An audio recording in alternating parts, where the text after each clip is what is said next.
को ये भी मालूम है कि इस समय हिंदुस्तान में अमेरिका से ज्यादा वैज्ञानिक हैं, अमेरिका से ज्यादा इंजीनियर्स हैं, अमेरिका से ज्यादा डॉक्टर।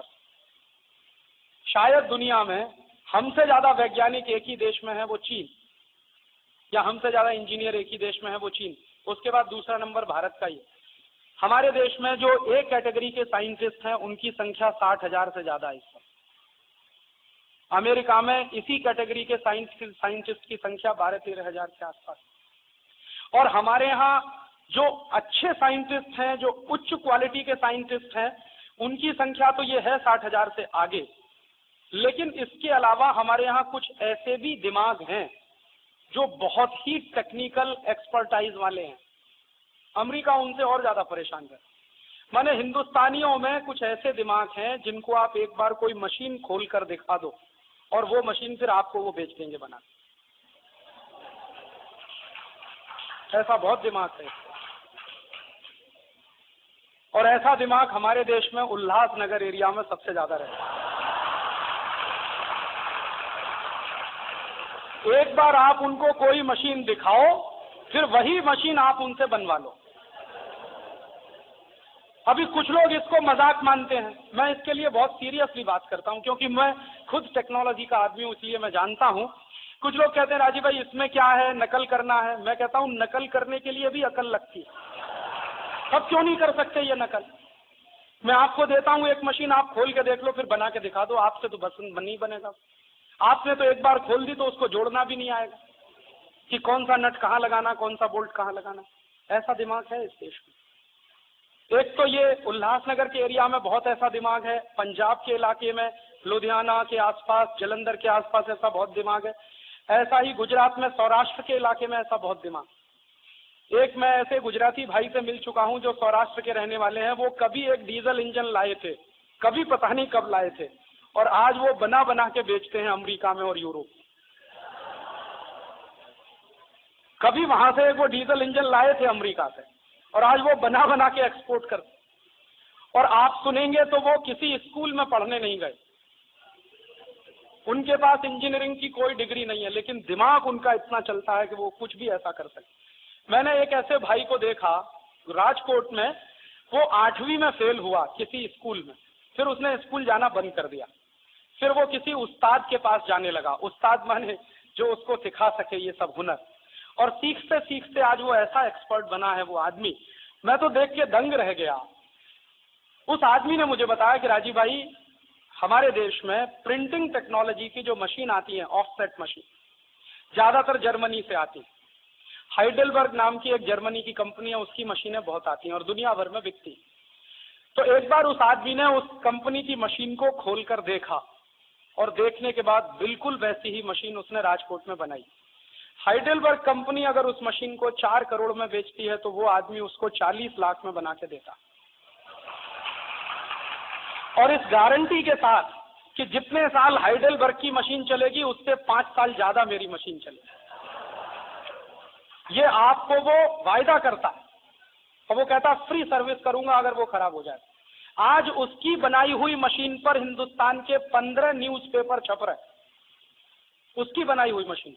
और आज वो आदमी इतना व्यस्त आदमी है, मैं गया उसको मिलने के लिए, वो कहता राजीव भाई अगले 5 साल मुझको फुर्सत नहीं, इतने ऑर्डर हैं कि मैं उसको पूरा नहीं कर सकता। तो जब मैंने उसकी कहानी सुनी तो उसने कहा कि मैं नापास हो गया 8वीं क्लास। तो मैंने कहा वो अध्यापक बेवकूफ होगा जिसने तुमको नापास किया।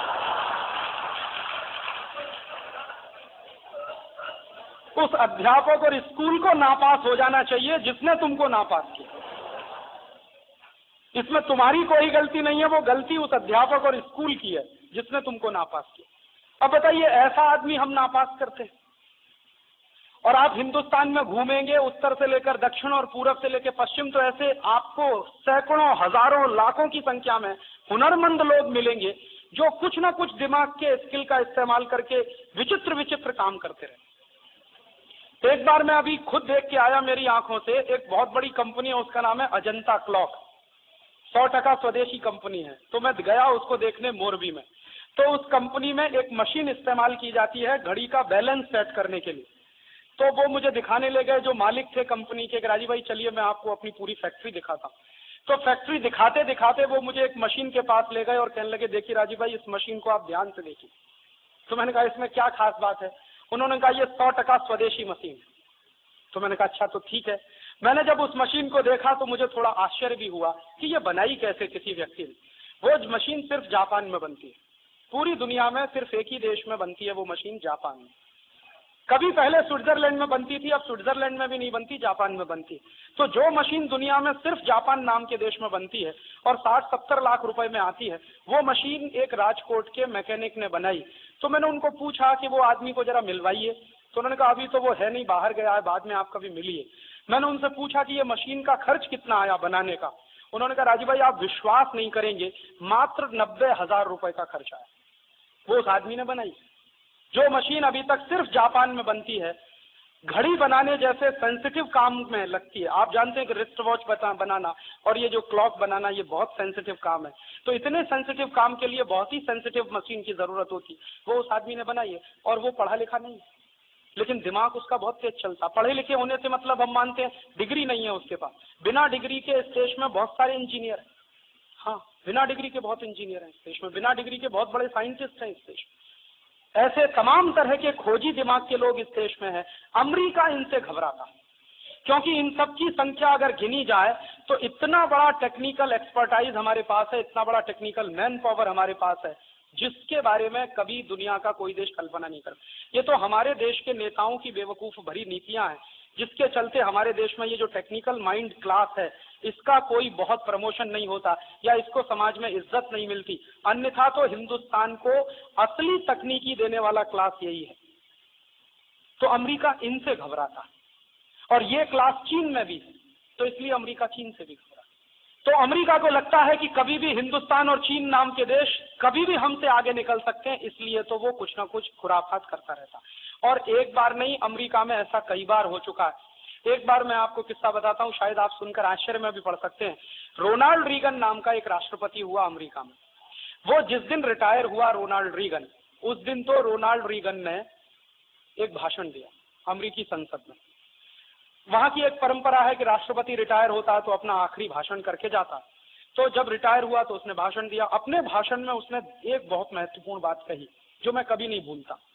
उसने कहा कि सोवियत संघ नाम के देश के खत्म हो जाने के बाद हमारे दो ही दुश्मन हैं, एक चीन, नंबर 2 भारत। जब रोनाल्ड रीगन चला गया राष्ट्रपति पद से, बिल क्लिंटन आया, तो बिल क्लिंटन ने पहले दिन का जो भाषण किया अपनी संसद में, उसमें उसने ये कहा कि मिस्टर रोनाल्ड रीगन ने अपनी आर्थिक और विदेश नीति के बारे में जो वक्तव्य किया, उसी पर हमारी सरकार काम करेगी।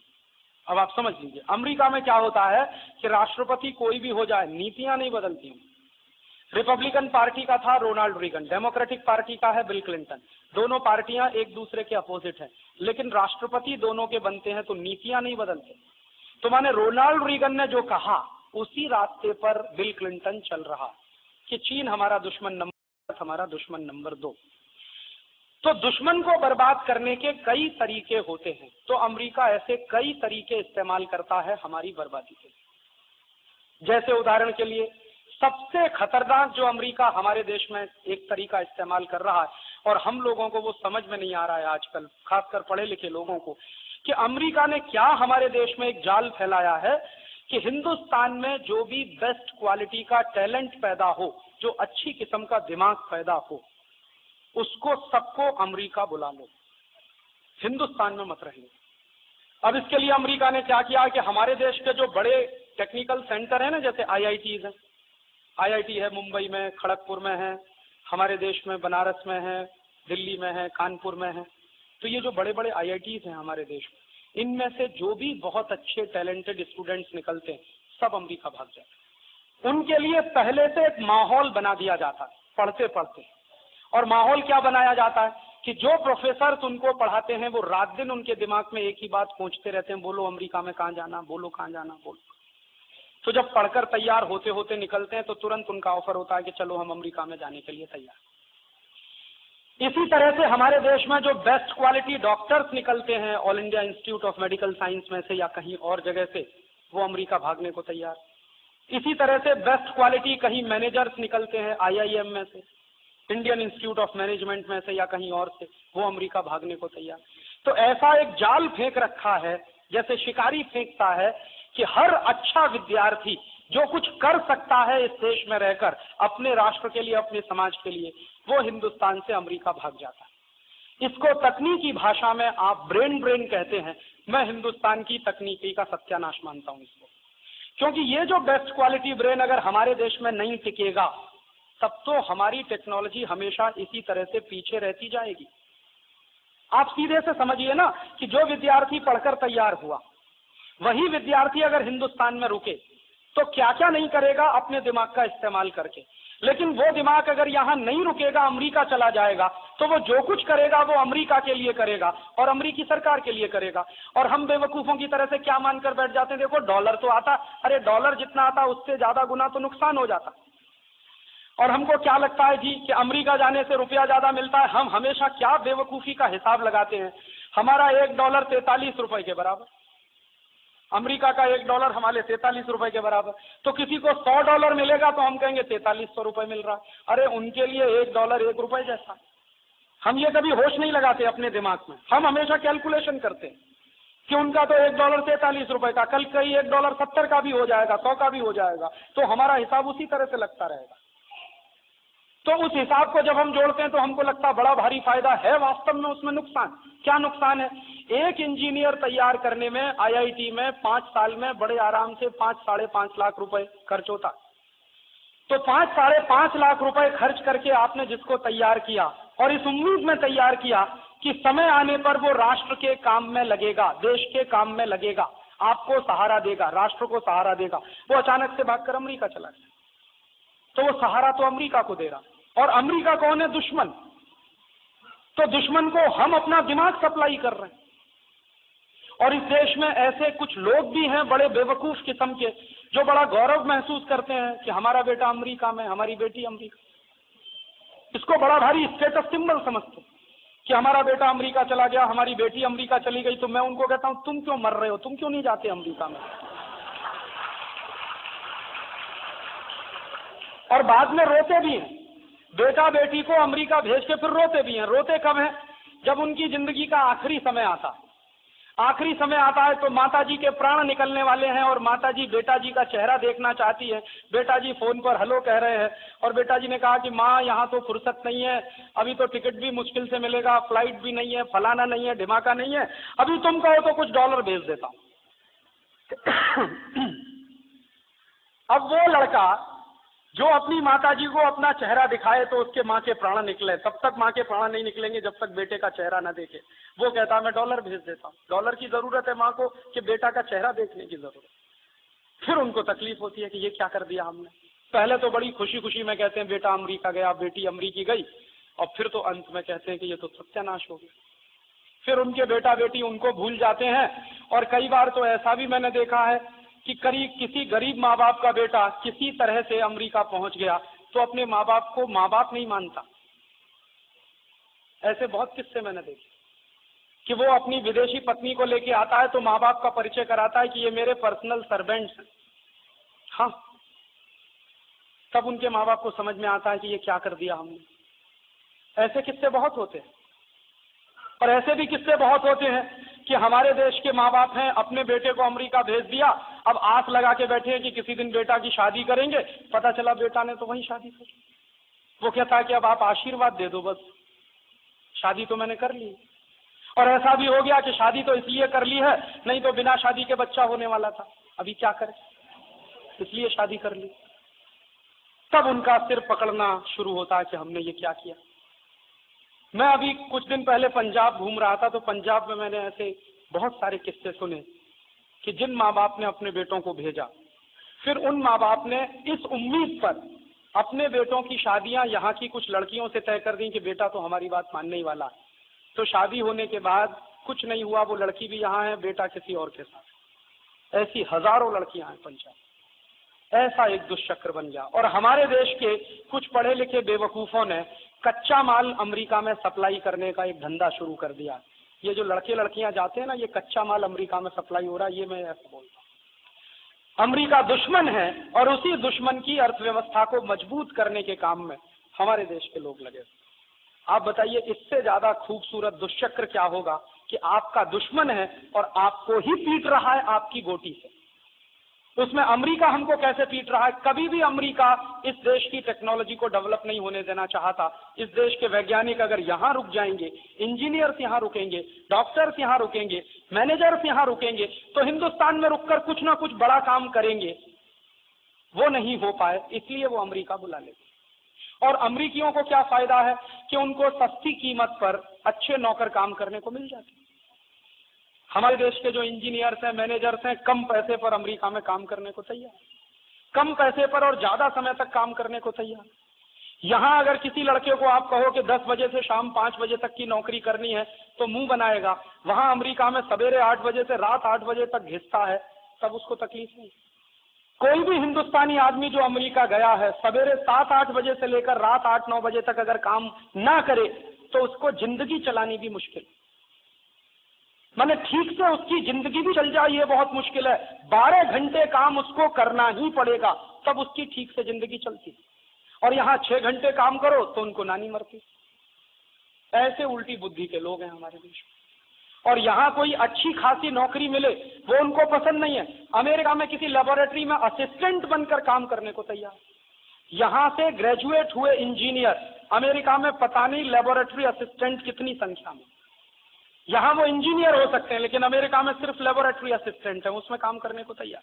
यहाँ से गए हुए डॉक्टर वहाँ के सीनियर डॉक्टर्स के नीचे काम करने को तैयार है। और यहाँ अच्छी जमीन प्रैक्टिस छोड़कर अमेरिका भागे। और यहाँ से जब भागते हैं तो दुनिया उनको ऐसी दिखाई जाती है कि सब कुछ स्वर्ग है, सब कुछ अच्छा अमेरिका में ही है, उससे ज्यादा बढ़िया स्वर्ग तो पूरी दुनिया में नहीं है। वहां जाकर जब नरक देखना पड़ता है उनको तो बेचारे मुश्किल में ये फंसते हैं कि अब इस नरक की कहानी कहें तो किसको कहें, क्योंकि यहां से जब भागे थे तो स्वर्ग समझकर भागे थे और वहां मिला है नरक, तो उस नरक की कहानी वो कहें तो किसको कहें, अपने मुंह से तो किसी को नहीं कहें, तो कुछ भी झूठ मूठ बोलते हैं। अमेरिका से हिंदुस्तान में आएंगे तो हमेशा हावी रहेंगे।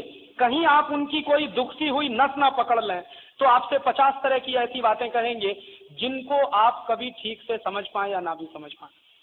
कुछ ऐसी फालतू की बातें सुनाएंगे जिनसे आपको कुछ लेना देना नहीं। और असलियत की कुछ बातें आपने पूछना शुरू किया तो चुप हो जाएंगे। मैं तो ऐसे बहुत लोगों को जानता हूं जिनके साथ मेरा रोज इस तरह का साबका पड़ता। और ऐसे बहुत सारे माँ बाप हैं जो अपने बेटा बेटियों के बारे में यहाँ कल्पना करके बैठे हैं कि बेटा तो बहुत बड़ा काम करता है, वहां होटल में बैरे की नौकरी करता है, या सड़क पर खड़े होकर अखबार बेचता है, या मेट्रोज में सफाई करने का काम करता है, या मेट्रोज में कुछ कूड़े बीनने का काम करता है, इस तरह के काम करते हैं, या फूल बेचने वाली दुकान पर शॉपकीपर है।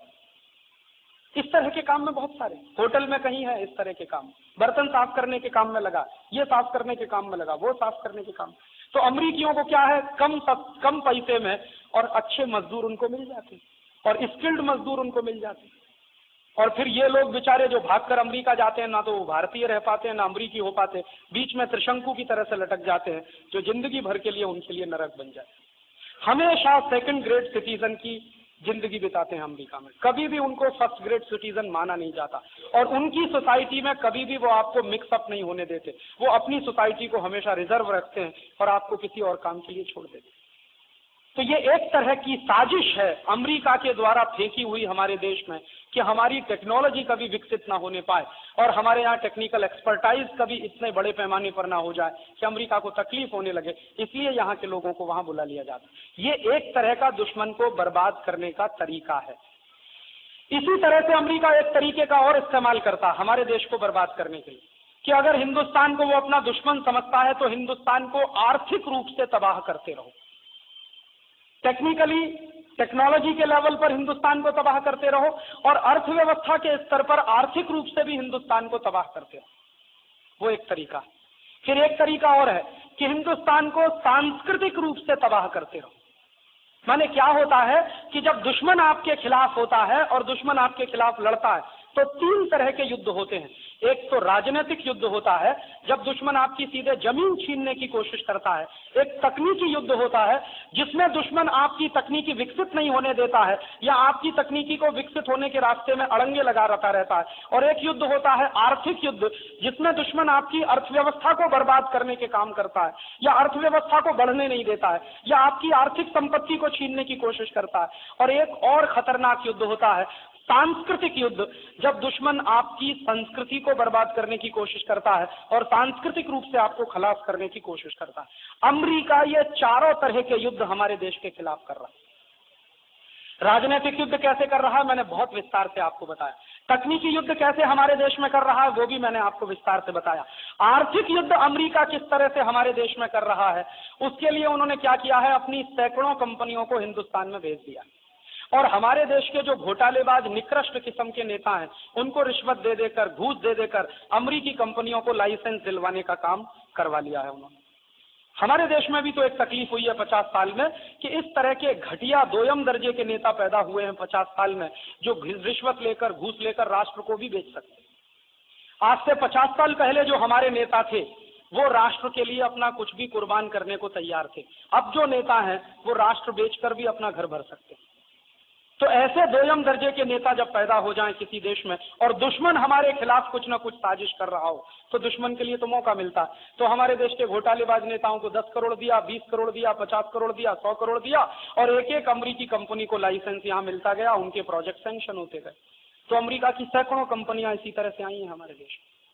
और अमेरिका की सरकार क्या करती है कि इस तरह के आर्थिक युद्ध में हिंदुस्तान को फंसाने के लिए समय समय पर कई तरह के समझौते कराती रहती है। जैसे गेट करार का एक समझौता करा दिया, पेटेंट करार का एक समझौता करा दिया, अब सीटीबीटी का एक समझौता कराने की तैयारी कर रहे हैं। माने हिंदुस्तान को सब तरह से फंसा लेने की कोशिश। और कैसे हम फंस रहे हैं, गेट करार का समझौता होने के बाद ये हालत हो गई है कि अब की कंपनियां पानी भी बेचें तो मना नहीं कर सकते, बटाटा चिप्स भी बेचें तो भी मना नहीं कर सकते, टमाटर की चटनी भी बेचें तो भी मना नहीं कर सकते, आम का अचार बेचें तो भी मना नहीं कर सकते, कुछ भी बेचें वो हिंदुस्तान में आके तो भी मना नहीं कर सकते। और वही हो रहा।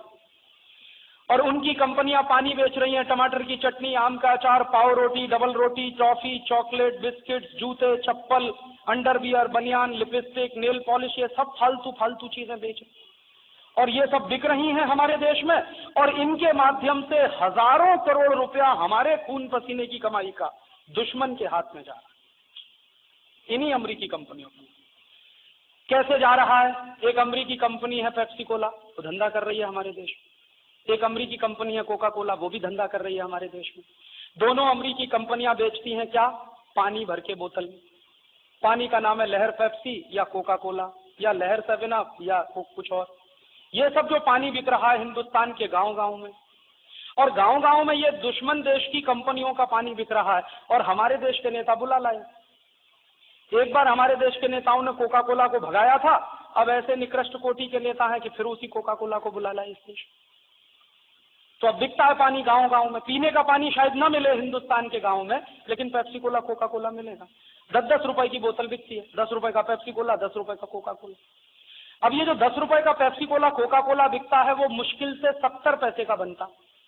आप पूछेंगे मुझे कैसे मालूम, भारत सरकार का एक बहुत बड़ा डिपार्टमेंट है जिसका नाम है BICP, bureau of industrial cost and prices.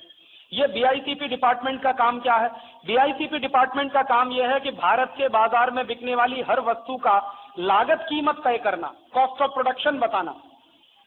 तो एक बार BICP के अधिकारियों को मैं मिला दिल्ली में, मैंने उनको कहा कि ये पेप्सी कोला, कोका कोला 10 रुपए का जो बिकता है, आप ये तो बताओ ये बनता कितने का। तो उन्होंने भी क्या कहा, उन्होंने कहा राजीव भाई हम बताएंगे तो सही, लेकिन आप हमारा नाम मत लीजिए कभी भी कहीं। तो मैंने कहा क्यों भाई, तो उन्होंने कहा आप सब समझते हैं, अभी हम आपको क्या बताएं। तो मैंने कहा अच्छा ठीक है, मैं आपका नाम नहीं लूंगा, आप बताओ तो सही कि ये कीमत क्या है, इसकी लागत क्या है। तब उन्होंने बताया, 3 महीने मुझको घुमाते रहे लेकिन बताया जरूर। 3 महीने के बाद उन्होंने बताया कि ये पेप्सी कोला, कोका कोला 70 पैसे में बनता। फिर मैंने पूछा कि ये जो 70 पैसे में बनता है इसमें एक्साइज ड्यूटी शामिल है कि अलग है। उन्होंने कहा विद एक्साइज ड्यूटी। उन्होंने कहा पानी तो 23-35 पैसे का, ये एक्स फैक्ट्री वैल्यू है। तो मैंने कहा यार हद हो गई, 70 पैसे का पानी और बिकता 10 रुपए, मुनाफा गया 9 रुपए 30 पैसे। अब वो ग्रॉस प्रॉफिट है 9 रुपए 30 पैसे, उसमें से क्या करते हैं, दुकानदार को थोड़ा देते हैं, रुपया 1.5 रुपया बेचने वाले दुकानदार को सरकार उसमें से थोड़ा टैक्स ले लेती है। आप जानते हैं कॉर्पोरेट टैक्स लगता है, तो कॉर्पोरेट टैक्स के माध्यम से सरकार ने लिया, दुकानदार को दिया, लागत कीमत निकाल दो, एक्स फैक्ट्री निकाल दो कीमत उसमें से, तो एक पेप्सी कोला की बोतल पर बड़े आराम से अमेरिका को 7 रुपए बचता। माने हम में से किसी ने अगर एक बोतल पेप्सी कोला पिया तो 7 रुपए दुश्मन के हाथ में दे दिया। ये हम लोगों का चरित्र है। और कोई थोड़ा पागल हुआ और उसने एक दिन में 10 बोतल पिया तो 70 रुपए दे दिया दुश्मन को। और ऐसे इस देश में करोड़ों पागल हैं, रोज पीते। और ऐसे ऐसे पागल मैंने देखे हैं इस देश में जो रोटी खाते खाते कोका कोला पीते। आप पूछेंगे ऐसे पागल कहां मिलते हैं? मुंबई में चले जाइए, बहुत मिलते हैं ऐसे पागल। बोतल मुंह में डालते हैं, तुरंत तो आंख में आंसू आते हैं। फिर कहते हैं जैसे ही पेप्सी कोला गले में जाता है तुरंत नाक में चींटियां काटती, जलन होती है। फिर तुरंत दिमाग में जलन होती है, चींटियां काटती है। फिर गले में जलन होती है, फिर पेट में जलन होती है, फिर खट्टी खट्टी डकारें आती हैं, फिर एसिडिटी बनती है, फिर ऐसा लगता है कि बहुत तकलीफ हो रही है। फिर भी पागल घटाघट पी रहे हैं, तकलीफ हो रही है फिर भी पी। और मैंने ऐसा देखा है कि इस देश में जो जितने ज्यादा पढ़े लिखे हैं वो उतने ही ज्यादा पेप्सी कोला कोका कोला पीते। जो गांव का बिना पढ़ा लिखा किसान है, बहुत होशियार है और बहुत राष्ट्रभक्त है, वो नहीं पीता पेप्सी कोला कोका। वो दही की छाछ पीता है, गाय का दूध पीता है, ऊस का रस पीता है, संतरे का रस पीता है। लेकिन ये जो शहर का पढ़ा लिखा इडियट क्लास है, यही सबसे ज्यादा पीता है। आप पूछेंगे आप इसको इडियट क्यों कहते हैं? इडियट ना कहूं तो क्या कहूं? देखो, पेप्सी कोला है 10 रुपए का 300 मिलीलीटर, तो 20 रुपए का 600 मिलीलीटर, तो 30 रुपए का 900 मिलीलीटर, तो 33 रुपए का 1 लीटर, तो 33 रुपए का 1 लीटर पेप्सी कोला और 12 रुपए का 1 लीटर गाय का दूध। तो जो आदमी 12 रुपए लीटर का गाय का दूध ना पिए, 33 रुपए लीटर का जहर मिलाया हुआ पानी पिए, उसको इडियट ना कहूं तो स्मार्ट कहूं?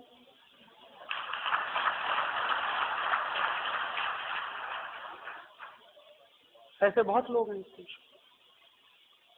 और कैसे ये धंधा चलता है, आप सीधा सा हिसाब जोड़िए कि 70 पैसे का पानी 7 रुपए अगर नेट प्रॉफिट है तो मुनाफा हो गया 1000 टका।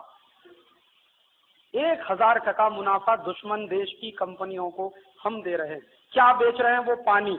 और पानी अमेरिका से नहीं लाते, पानी हमारे ही देश का है, हमको ही बेचते हैं, मुनाफा अमेरिका ले जाते।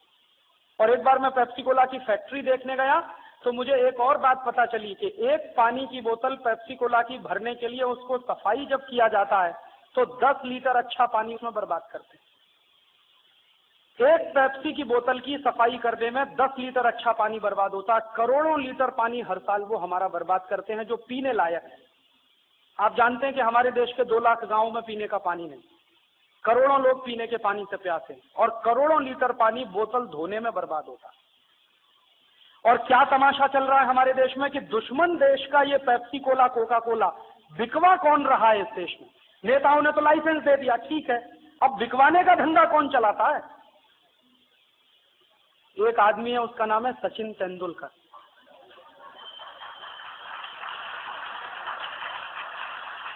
अब आप उसको कहते हैं कि वो तो बहुत बड़ा नेशनल हीरो है, वो हीरो है कि क्या है? आप जरा सोचिए कि जो आदमी हमारे दुश्मन देश की कंपनियों का पानी बिकवाने का धंधा करे, वो हीरो है कि विलेन, अभी ये तय करना बाकी। आप देख लो कि सचिन तेंदुलकर सबसे ज्यादा जाहिरात करता है पेप्सी की, और दूसरे नंबर पर अगर उसको समय मिला तो सबसे ज्यादा जाहिरात करता है कॉलगेट की, कॉलगेट भी अमेरिकन कंपनी। और तीसरे नंबर पर समय मिला तो वो जाहिरात करता है वीजा पावर की, वीजा भी अमेरिकन कंपनी। माने चुन चुनकर अमेरिकन कंपनियों की जाहिरात हमारे देश का सबसे अच्छा क्रिकेट खिलाड़ी सचिन तेंदुलकर करता है। उसको हम कहते हैं वो राष्ट्रीय खिलाड़ी है। वो राष्ट्र का खिलाड़ी है कि अमेरिकी कंपनियों का एजेंट? हमने तो उसको क्रिकेट खेलने के लिए बनाया, वो तो धंधा बढ़ा रहा है अमेरिकी कंपनियों का।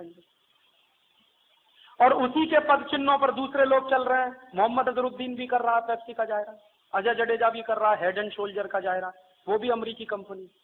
सौरभ गांगुली भी करता है, विनोद कांबली भी करता है। और मैंने क्या देखा है कि जितने हमारे बैट्समैन हैं वो सब पेप्सी की जाहिरात करते हैं। और जो बॉलर्स हैं वो कोका कोला की जाहिरात।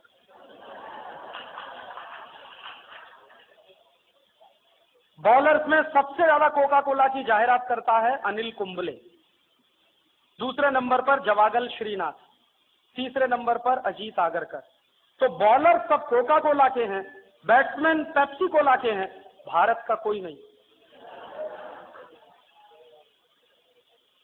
आप सोचते हो ये भारत के लिए खेलते हैं, कोई भारत के लिए नहीं खेलता, सब पैसे के लिए खेलते हैं।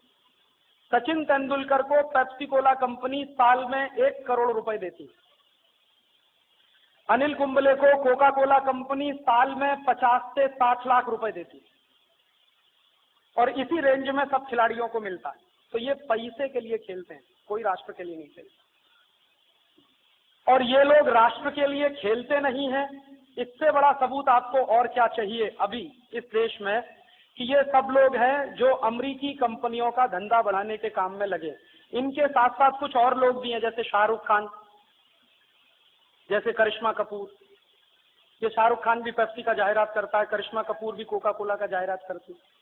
तो ये सब लोगों को राष्ट्र की कितनी चिंता है या कितने ये राष्ट्र विरोधी हैं, आप खुद तय करिए। मैं आपको सिर्फ एक सबूत पेश कर रहा हूं। आपने अभी देखा कारगिल का संकट हुआ, कारगिल के संकट में आपने ये भी देखा होगा कि हिंदुस्तान के गांव-गांव से गरीब आदमी ने कुछ ना कुछ देश के लिए दान किया कि नहीं किया? मुझे तो खुद मालूम है, क्योंकि कई शहर में मैंने इकट्ठा किया पैसा, हमारे आजादी बचाओ आंदोलन के कार्यकर्ताओं की मदद से। हमने भी भेजा वहां जितना हमसे बन पड़ा। तो एक जगह तो मैं घूमता था छत्तीसगढ़ के इलाके में, ऐसे ही एक शहर में पैसा इकट्ठा करने के लिए, तो मेरी आंख में एक दिन पानी आ गया। मैंने देखा कुछ भिखारियों ने जितनी भीख मांगी थी सब डाल दिया।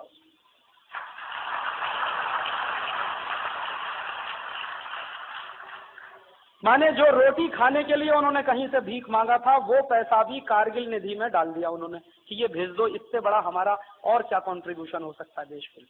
इतने जिंदा दिल भिखारी, लेकिन दिल के कितने अमीर। उनके पास तो वही एक सहारा, रोज मांगना रोज खाना, रोज कुआं खोदना रोज खाना, और दे दिया सब पैसा। तो मैंने कहा आज का भोजन कैसे करेंगे? उन्होंने कहा नहीं करेंगे, 1-2 दिन भोजन। इतने दिल के बड़े लोग हैं ये सब, जिनको हम भिखारी कहते हैं। एक ऐसे भी जगह मेरी आंख में आंसू आए, एक 3.5 साल का लड़का, हम ऐसे सड़क पे गुजरते थे मांगते हुए कि कारगिल के लिए जिसको दान करना है वो करे।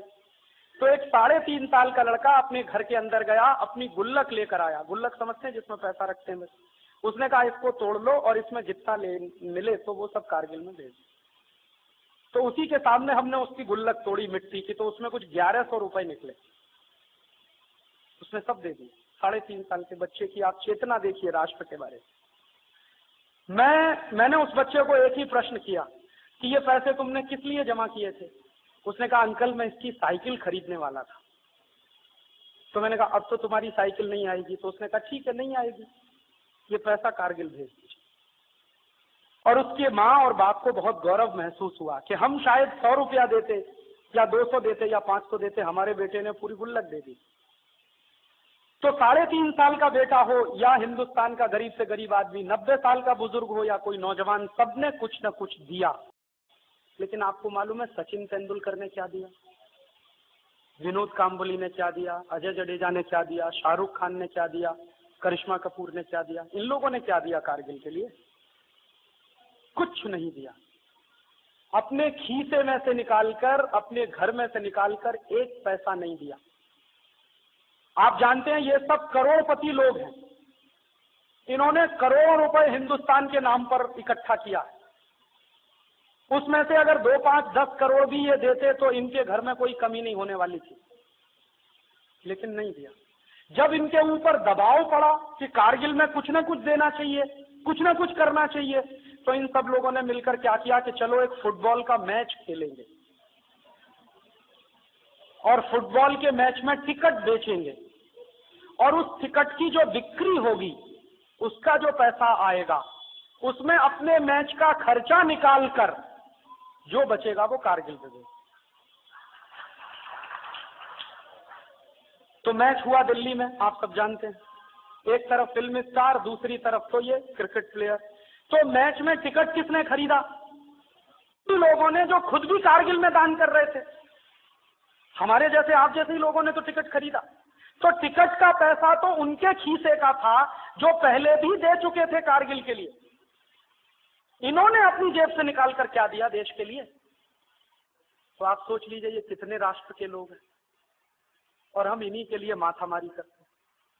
और ये कितने निकृष्ट और घृणित किस्म के लोग हैं। थोड़े दिन पहले कपिल देव ने कहा कि पाकिस्तान से मैच नहीं खेलना चाहिए। बहुत अच्छी बात है, चलो अकल तो आई। लेकिन अब क्या बोल रहा है?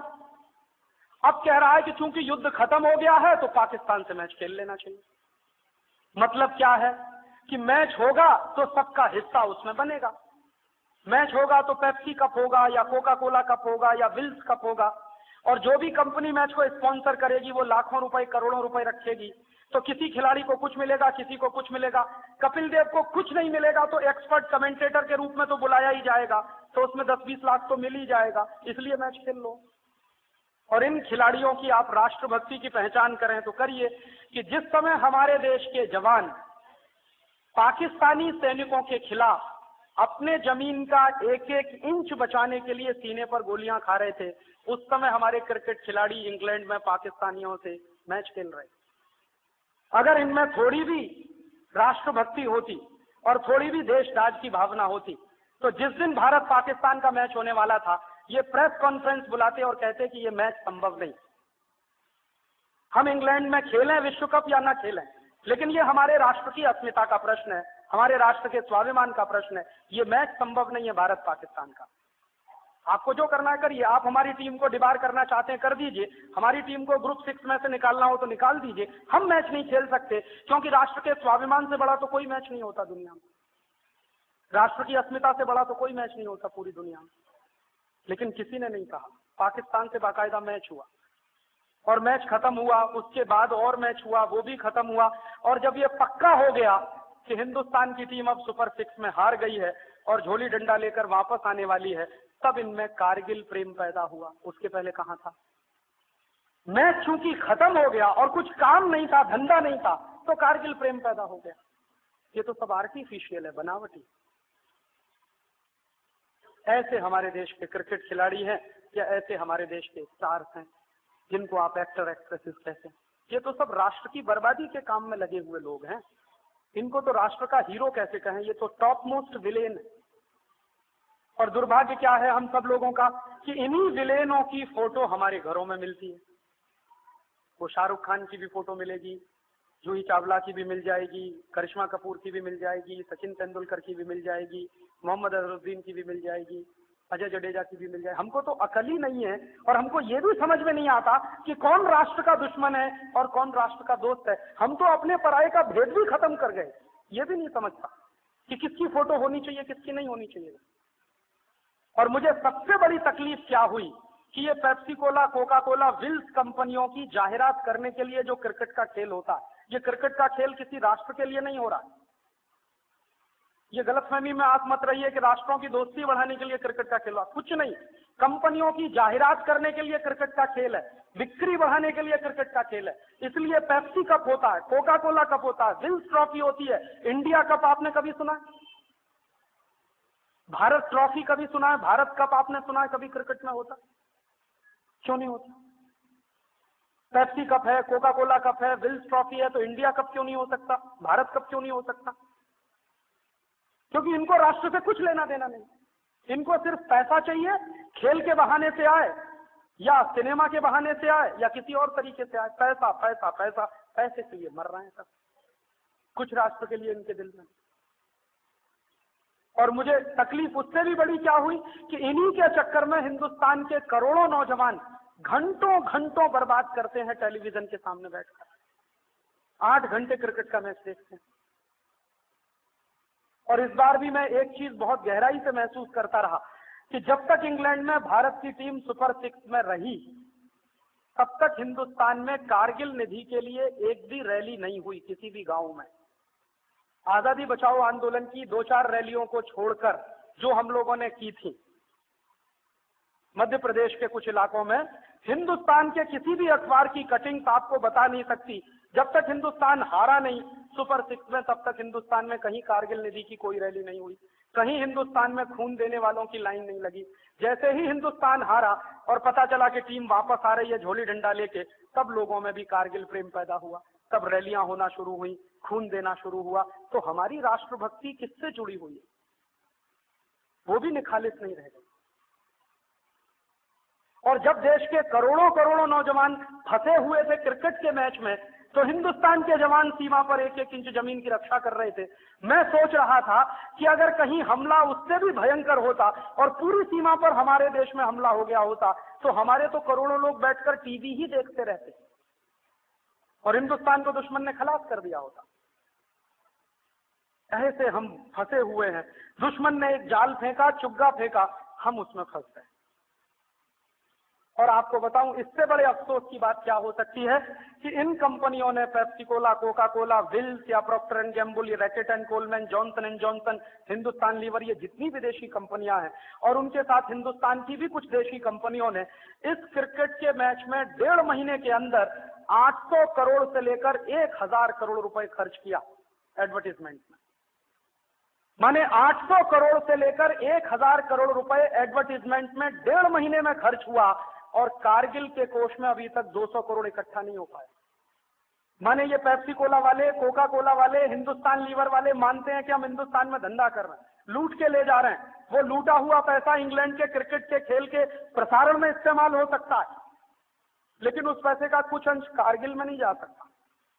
कारगिल में जिसने दिया वो बेचारे गरीब लोगों ने इकट्ठा करके दिया। तो असली राष्ट्रभक्त कौन है और नकली राष्ट्रभक्त कौन है, उसका पता तो आपको अब चल गया होगा। और अगर आप उनमें से इस श्रेणी में कहीं आते हो नकली राष्ट्रभक्तों की, तो इशारे से मैं कह रहा हूं कि जल्दी से उसमें से बाहर निकल आइए। इस देश में इससे भी ज्यादा बड़े पैमाने पर कहीं ये वर्गीकरण हुआ तो मुश्किल हो जाएगी आप लोगों के। तो आप अपने अपने स्तर पर सोचिए, अपने अपने दिल से पूछिए कि हमारी राष्ट्रभक्ति कहीं वो असली वाली थी या नकली वाली थी, स्वयं स्फूर्त थी, या ये सब प्रसारण देख देख कर, तरह तरह के टेलीविजन पर देख देख कर या अखबार में पढ़ पढ़ कर आई थी कहीं। ये दुश्मन की फेंकी हुई एक चाल है जिसमें हम फंस गए, पेप्सी कोला के बहाने, कोका कोला के बहाने, कोलगेट के बहाने, और इतने फंस गए कि अपनी राष्ट्रभक्ति भी भुला बैठे। ये तो बहुत खतरनाक स्थिति है किसी राष्ट्र के लिए, और इसी को मैं खतरनाक आर्थिक युद्ध कहता हूं।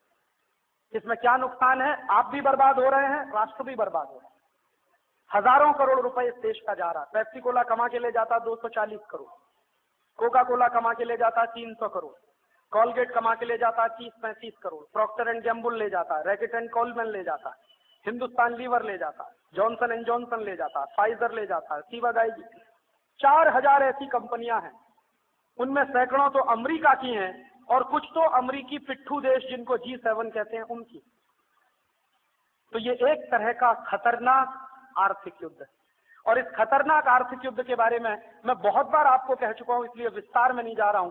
सिर्फ संदर्भ के लिए मैं आपको बोल रहा हूं कि ये जो हमारे देश में विदेशी कंपनियों को भेजकर जो तमाशा हो रहा, वो आर्थिक युद्ध हो रहा। और इस आर्थिक युद्ध का नतीजा क्या है कि हर साल इस देश का 70,000 करोड़ रुपए विदेश जा रहा है, दुश्मन के हाथ में जा रहा है।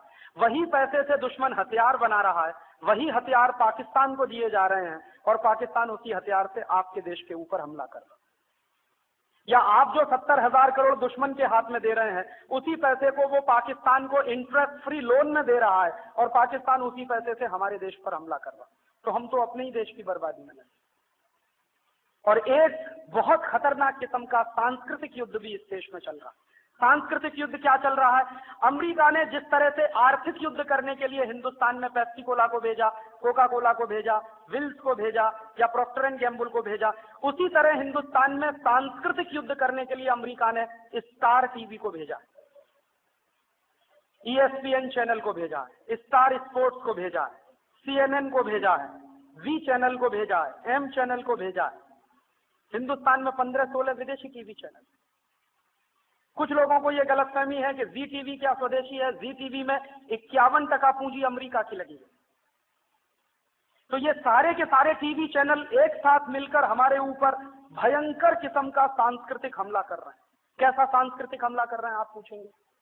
सांस्कृतिक हमला ये हो रहा है कि आप जरा ये देखिए कि V चैनल और M चैनल पर आता क्या है रात दिन। एक ही तरह के गाने और एक ही तरह के गीत, जिनमें सिवाय सेक्स और सेक्स की अश्लीलता के दूसरा कोई विषय नहीं। एम चैनल और बी चैनल पर इसी तरह के गाने 24 घंटे, और इतने खतरनाक दोनों टीवी चैनल हैं, एम चैनल और बी चैनल, कि कोई तो संस्कारशील माँ बाप अपने बच्चों के साथ बैठकर देख नहीं सकते। या तो बच्चों को उठना पड़ेगा या माँ बाप को उठकर जाना पड़ेगा। ऐसे घटिया और रद्दी टीवी चैनल हैं, इनके गाने हैं। या फिर स्टार प्लस है या फिर जी है, तो ये जी है या स्टार प्लस है, इन सब टीवी चैनलों पर कुछ तो आते हैं गाने, और गाने भी एक एक से फालतू के, और वो गानों के अलावा कुछ आता है तो सीरियल, और जितने सीरियल्स आएंगे स्टार प्लस पर या जी पर, आप देखेंगे हर सीरियल का एक ही थीम है, एक्स्ट्रा मैरिटल अफेयर, पर स्त्री गमन या पर पुरुष गमन। हर टीवी सीरियल का एक ही किस्सा होगा, किसी की पत्नी किसी के साथ भागी, किसी का पति किसी के साथ भागा, किसी का प्रेमी किसी के चक्कर में फंसा, किसी की प्रेमिका किसी के चक्कर में फंसी, एक महिला 10 पुरुषों के साथ फंसी हुई है, एक पुरुष 10 महिलाओं के साथ फंसा हुआ। यही सब फालतू फालतू बात, जो भारतीय समाज में कभी संभव नहीं है। आप जानते हैं कि हमारे समाज में पर स्त्री गमन पर पुरुष गमन दोनों पाप माने जाते हैं, संभव नहीं हमारे समाज। लेकिन वही टीवी सीरियल इस देश में रोज दिखाए जाते हैं, जिनमें सिवाय पर स्त्री गमन पर पुरुष गमन के अलावा कुछ नहीं होता। या फिर एक दूसरी थीम होती है हर टीवी सीरियल में, पति पत्नी के झगड़े, बाप बेटे के झगड़े, माँ बेटी के झगड़े, दो पड़ोसियों के आपस के झगड़े, दो बिजनेस पार्टनर के आपस के झगड़े, कोई किसी को मरवा रहा है, कोई किसी के मरने के लिए सुपारी ले रहा है, कोई किसी को मरवाने के लिए सुपारी दे रहा है, कोई किसी का बिजनेस चौपट करने में लगा है, कोई किसी का बिजनेस चौपट करने में लगा। ये फालतू की चीजें। आप जानते हैं कि पर स्त्री गमन पर पुरुष गमन और ये परिवार के झगड़े, ये भारतीय समाज की बातें नहीं, ये सब अमेरिकी समाज में होता है। पर स्त्री गमन पर पुरुष गमन शायद ही अमेरिका के किसी परिवार में ना हो, ऐसा परिवार वहां ढूंढना आपको मुश्किल होगा। जिन परिवारों में एक्स्ट्रा मैरिटल अफेयर्स ना हो, अमेरिका में ऐसे परिवार ढूंढना बहुत मुश्किल है। वहां की संस्कृति में ये रचा बसा हुआ, और चूंकि ये वहां अमेरिकी संस्कृति में शामिल है, इसलिए तो बिल क्लिंटन ये करता।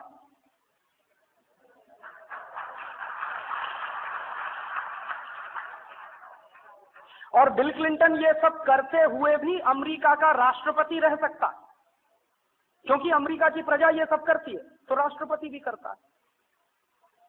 और इसलिए चूंकि वहां की संस्कृति में ये सामान्य बात है, तो हिलेरी क्लिंटन कभी लात मार के उसको घर के बाहर नहीं निकालती, क्योंकि उनको लगता है कि ये सब तो कॉमन बात है। हिंदुस्तान में ये नहीं चल सकता, यहां तो परिवार टूट जाएगा।